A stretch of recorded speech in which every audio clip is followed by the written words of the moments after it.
حضرت مریم وہ پاک باز اور پاکیزہ عورت ہیں کہ جن کے نام پر قرآن مجید میں ایک پوری سورت اتار دی گئی، اور قرآن پاک آپ کی پیدائش، پرورش، کفالت اور آپ کے ہاں حضرت عیسیٰ علیہ السلام کی پیدائش کے واقعات کو کھول کھول کر بیان کرتا ہے، تاکہ لوگ اللہ تبارک و تعالیٰ کی محبوب بندی کے بارے میں کوئی شک و شبہ نہ رکھیں۔ حضرت مریم علیہ السلام حضرت داؤد علیہ السلام کی نسل سے تعلق رکھتی ہیں۔ آپ کے والد محترم اس دور میں بنی اسرائیل کے امام تھے، اور آپ کی والدہ محترمہ بھی عابدہ اور زاہدہ خاتون تھی۔ اس دور میں اللہ تبارک و تعالیٰ نے بنی اسرائیل پر حضرت زکریا علیہ السلام کو مبعوث فرمایا تھا۔ جب حضرت مریم علیہ السلام کے والد کے ہاں اولاد نہیں تھی تو انہوں نے اللہ کے نام پر یہ نظر مانی کہ اگر ان کے ہاں اولاد ہوئی تو وہ اسے بیت المقدس کی خدمت کے لیے وقف کر دیں گے۔ اس وقت کے رواج کے مطابق جو لڑکا اللہ تعالیٰ کی نظر کر دیا جاتا وہ نہ تو شادی کرتا تھا اور نہ ہی دنیاوی مشاغل میں دلچسپی لیتا، صرف عبادت گاہ کی خدمت کرتا اور خود عبادت میں مشغول رہتا تھا۔ حضرت بی بی مریم علیہ السلام کی والدہ نے بھی بیٹے کی عطا کرنے کی دعا مانگی اور رواج کے مطابق عبادت گاہ کی خدمت کے لیے اسے وقف کرنے کی نیت کی۔ چنانچہ جب بیٹے کی جگہ بیٹی پیدا ہوئی تو ماں کو یہ فکر ہو گئی کہ اس کی نظر قبول نہیں ہوگی، کیونکہ دستور کے مطابق لڑکی نظر کرنے کی ممانعت تھی۔ اسی کشمکش میں اللہ تعالیٰ سے یہ دعا کی کہ اے میرے پروردگار، میں نے تو آپ سے لڑکے کی درخواست کی تھی، لیکن وہ نہیں جانتی تھی کہ اللہ تبارک و تعالیٰ کی ذات بابرکت کا علم وہاں تک ہے جہاں تک انسان کی سوچ بھی پہنچ نہیں سکتی۔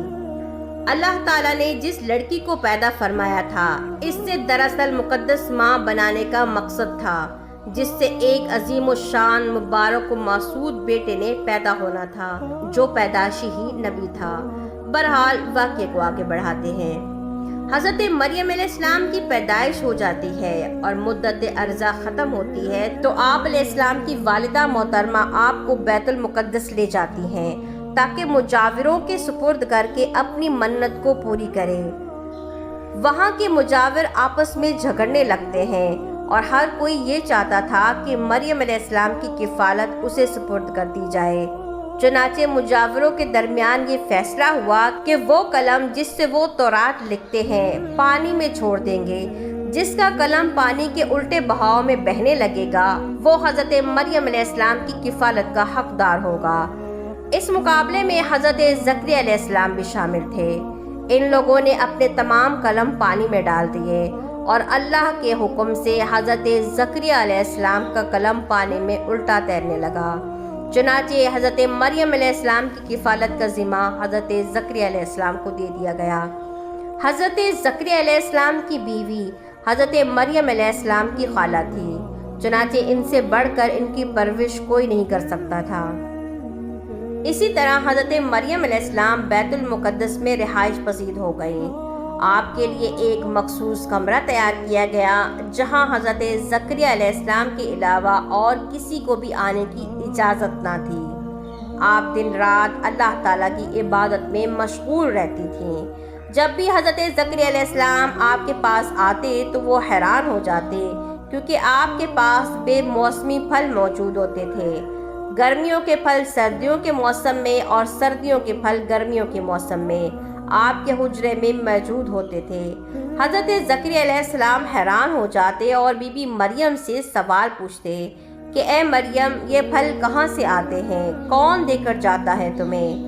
مریم اس بات پر جواب دیتی کہ یہ میرا پروردگار میرے لیے بھیجتا ہے۔ اس بات پر حضرت زکریا علیہ السلام کے دل میں خیال آتا ہے کہ وہ بھی اللہ تعالیٰ سے وارث کے لیے دعا فرمائے۔ آپ علیہ السلام نے پروردگار سے اپنی اولاد کے لیے دعا کی۔ چنانچہ آپ کی بیوی بانجھ ہونے کے باوجود معجزہ خداوندی سے آپ کے ہاں حضرت یحییٰ علیہ السلام کی ولادت ہوئی۔ چنانچہ حضرت مریم علیہ السلام کی عظمت اور فضیلت کو رب کریم نے بار بار قرآن مجید میں فرمایا ہے اور اپنی مومنہ بندی کی پاکیزگی اور پاک دامنی کا اعلان کیا ہے۔ ان کی عمر جب تقریباً 15 سال ہوئی تو ایک فرشتہ خوبصورت نوجوان شکل میں نمودار ہوا، جسے علیحدگی میں دیکھ کر حضرت مریم علیہ السلام خوفزدہ ہو گئیں اور وہ اپنی عظمت کی حفاظت کے لیے فکر مند ہوئیں۔ گویا فرشتے کے چہرے پر تقوی کے آثار نمودار ہوئے، تاہم بی بی نے اپنی عظمت کی حفاظت کے لیے خود کو خدا کے سپرد کر دیا۔ حضرت مریم علیہ السلام نے اس شخص سے کہا کہ وہاں سے وہ چلا جائے۔ اس کی پریشانی کو دیکھ کر نوجوان نے کہا کہ آپ پریشان مت ہو، میں انسان نہیں ہوں، میں تو اللہ کی طرف سے بھیجا ہوا ایک فرشتہ ہوں، آپ کو آنے کی وجہ بتانے آیا ہوں۔ فرشتے نے کہا کہ آپ کو ایک پاکیزہ اور مبارک و موصود بچے کی ولادت کی خوشخبری دینے آیا ہوں۔ حضرت مریم علیہ السلام انتہائی تعجب میں ڈوب گئیں اور بولی کہ یہ کیسے ممکن ہے، کیونکہ میں شادی شدہ نہیں ہوں۔ فرشتے نے کہا کہ اے مریم، تم یہ بتاؤ کہ اللہ تعالیٰ نے حضرت آدم علیہ السلام کو کیسے پیدا کیا؟ نہ تو ان کی والدہ تھی اور نہ ہی ان کے والد تھے۔ حضرت مریم اس بات پر خاموش ہو گئیں۔ فرشتے نے دور سے ہی ان کو دیکھ کر ایک پھونک مارا اور اللہ تعالیٰ کے حکم سے حضرت مریم علیہ السلام حاملہ ہو گئیں۔ حضرت مریم علیہ السلام جب حاملہ ہوئیں تو ایک دور جگہ چلی گئیں۔ اس بارے میں ایک قصہ کئی بزرگوں نے ذکر کیا ہے کہ جب آپ علیہ السلام کا حمل ظاہر ہوا تو سب سے پہلے بنی اسرائیل کے عابد اور زاہد شخص جو کہ آپ کے خالہ زاد بھائی تھے، انتہائی تعجب میں آپ سے سوال کرنے لگے کہ اے مریم، کیا بیج کے بغیر کھیتی ہو سکتی ہے؟ مریم علیہ السلام فرمانے لگی کہ ہاں، کیوں نہیں، کس نے سب سے پہلے کھیتی کو پیدا کیا ہے؟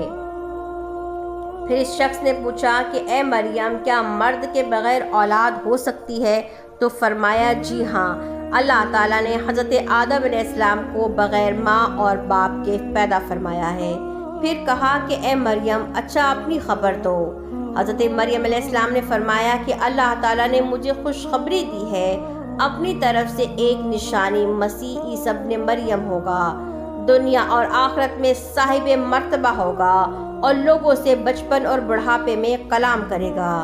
محمد بن اسحاق فرماتے ہیں کہ جب حضرت مریم علیہ السلام کے حاملہ ہونے کی خبر بنی اسرائیل میں عام ہو گئی تو بہت سے افراد نے حضرت زکریا علیہ السلام کے گھر آنا جانا بند کر دیا اور آپ پر الزامات اور بہتان لگانے لگے۔ حضرت مریم نے لوگوں سے علیحدگی اختیار کر لی اور دور تنہائی میں چلی گئیں۔ جب حمل کا درد شروع ہوا تو آپ نے ایک درخت کا سہارا لیا اور ان کے نیچے بیٹھ گئیں۔ درد سے بے چین اور گھبرا کر کہنے لگیں کہ اے کاش میں پہلے ہی مر گئی ہوتی۔ سر و سامانی کے اس مشکل وقت میں اللہ تعالیٰ نے حضرت مریم علیہ السلام کے قدموں کے قریب ایک نہر جاری کر دی اور ندا آئی کہ یہ پانی پیو اور کھجوریں کھاؤ تاکہ جسم کو قوت پہنچے، اور پھر اپنی اولاد کو دیکھ کر اپنی آنکھوں کو ٹھنڈک پہنچاؤ۔ اسلام آنے سے پہلے بولنے کا روزہ رکھنا عبادت میں داخل ہوتا تھا، یعنی کہ صبح سے رات تک کسی سے بات نہ کرتے تھے۔ بعد میں یہ حکم منسوخ ہو گیا، لہٰذا حضرت مریم علیہ السلام کی پریشانی دور کرنے کے لیے کہا گیا تھا کہ تم سے کوئی شخص اگر اس بچے کے بارے میں پوچھے تو تم اشارے سے کہہ دینا کہ میرا روزہ ہے۔ جب حضرت مریم علیہ السلام کو کچھ تسلی ہوئی اور حضرت عیسیٰ علیہ السلام کی پیدائش ہو گئی، پھر آپ اپنے بیٹے کو قوم کے پاس لے آئیں۔ قوم کے لوگ آپ کی عبادت گزار اور پاکیزہ خاندان کا حوالہ دیتے ہوئے آپ سے بدگمان ہوئے اور الزام لگانا شروع کر دیے۔ جب ان کے الزامات بے حد زیادہ بڑھ گئے تو حضرت مریم علیہ السلام نے بچے کی طرف اشارہ کرتے ہوئے کہا کہ اس بچے سے بات کرو، تمہارے سارے سوال کے جواب یہ بچہ دے گا۔ یہ بات سن کر کچھ لوگوں نے کہا کہ بھلا دودھ پیتا بچہ بھی ہمارے سوالوں کے جوابات دے سکے گا، ہم کیوں کریں اس سے گفتگو؟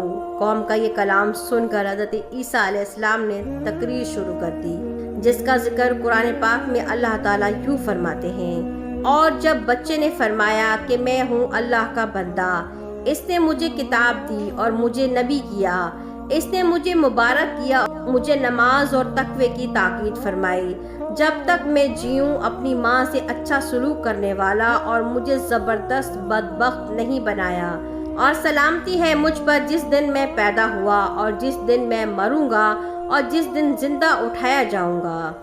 حضرت عیسیٰ علیہ السلام کی زندگی کے متعلق اسرائیل روایتوں میں بے شمار واقعات موجود ہیں۔ ان میں سے ایک انجیل میں بھی ہے جو حضرت وہاب بن منبع سے منقول ہے۔ حضرت عیسیٰ علیہ السلام کی ولادت کے شب فارس کے بادشاہ نے آسمان پر ایک نیا ستارہ روشن دیکھا۔ اس نے نجومیوں سے دریافت کیا تو انہوں نے بتایا کہ یہ ستارے کا طلوع کسی عظیم و شان ہستی کی پیدائش کی خبر دیتا ہے جو کہ شام میں پیدا ہوا ہے۔ بادشاہ نے خوشبوئیں اور عمدہ تحائف دے کر ایک وفد کو ملک شام روانہ کر دیا۔ ملک شام پہنچ کر وفد نے یہودیوں کے بادشاہ سے تمام حالات دریافت کرنا چاہے۔ وفد کی زبانی واقعہ سن کر بادشاہ گھبرایا اور پھر وفد کو اجازت دے دی کہ وہ بچے کے متعلق معلومات حاصل کر لے۔ بارشیوں کے اس وفد نے بیت المقدس پہنچ کر حضرت عیسیٰ علیہ السلام کو دیکھا تو سجدہ تعظیم کیا اور چند روز وہاں قیام کیا۔ اسی دوران اس وفد کے بعض آدمیوں نے خواب میں اپنے بادشاہ کو اس بچے کا دشمن دیکھا۔ ان لوگوں نے حضرت مریم علیہ السلام کو اپنا خواب سنایا اور مشورہ دیا کہ اس بچے کو لے کر کسی محفوظ جگہ چلی جائے۔ اس کے بعد حضرت مریم علیہ السلام حضرت عیسیٰ علیہ السلام کو لے کر مصر روانہ ہو گئیں۔ جب حضرت عیسیٰ علیہ السلام کی عمر مبارک 13 سال ہوئی تو بیت المقدس واپس آ گئیں۔ حدیث شریف میں حضرت عابد بن عاصم رضی اللہ تعالیٰ عنہ سے مروی ہے کہ رسول اللہ صلی اللہ علیہ وآلہ وسلم نے فرمایا کہ جس نے گواہی دی کہ اللہ کے سوا کوئی معبود نہیں، وہ اکیلا ہے، اس کا کوئی شریک نہیں، اور محمد الرسول اللہ اس کے بندے اور رسول ہیں، اور عیسیٰ اللہ کے بندے اور رسول ہیں جن کو اللہ نے مریم کی گود میں ڈالا اور اسی کی روح ہے، اور جنت حق ہے اور جہنم حق ہے، تو اللہ تعالیٰ اس شخص کو جنت میں ضرور داخل فرمائیں گے۔ اللہ تعالیٰ سے دعا ہے کہ اللہ تعالیٰ ہم سب کو قلب سلیم عطا فرمائے اور قرآن اور حدیث پر چلنے کی توفیق عطا فرمائے، آمین۔